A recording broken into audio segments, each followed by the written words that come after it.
I'm never sure how much explanation this poem needs, so what I'll give you is my husband is Indian, recently got a British passport, and that caused more problems than we foresaw. This is called On Paper. I can never remember the Hindi words for maternal grandparents. Somehow Nana ji and Nani ji refused to write themselves on paper, stay words on a page. My mother's parents, black and white in their frames, paper people smiling paper smiles I have never seen in colour. He doesn't have the papers, so no one knows when your grandfather was born. Maybe Indian rains fell hard that year, maybe the stars were in a certain place and the pundits saw the near century in them. But that was before the freedom, the burning, the tearing apart. Such things leave traces where people do not. They didn't have the papers back then. His highest cricket score was 90. Knew it with each putt, putt, putt, wood smack, cricket bat on ball beat of his heart. He could have been a star, but they didn't pay for that back then. You don't have the papers, the man at the counter says. You swapped yourself out for a British passport, now find yourself pleading for a visa home. On paper, you are foreign now. That the smell and dust of Bombay is in the rind of you, in the crowded rush and rhythm of your heart means nothing.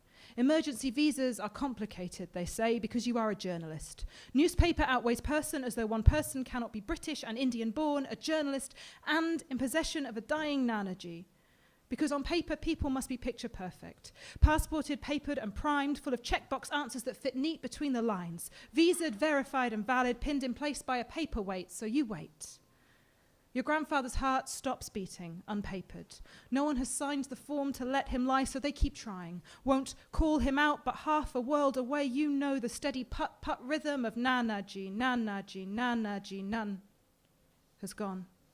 There will be a death certificate. We'll give a cause of death, a lifespan guessed at 90. A description, paper-thin skeleton leaf on which to hang a life. The paper won't show the putt-putt ball-thrown sore skip beat of his heart, nor the healing, the forgiving, the willing to learn, the courage of your mother, your steadfast father, the way you, a child smiling, could mend a torn-up heart, invite it to flesh out a role and play.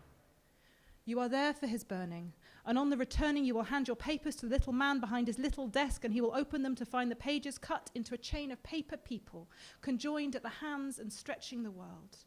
You were born of a paperless person, I of paper ones gone. Their names are not our names, but they are in the spaces between letters on marriage papers, the pauses in our vows, things that give form to all that follows them. Maybe we are people made of paper, but we leave such trails behind us when we go that you'd mistake us for stars when we burn out.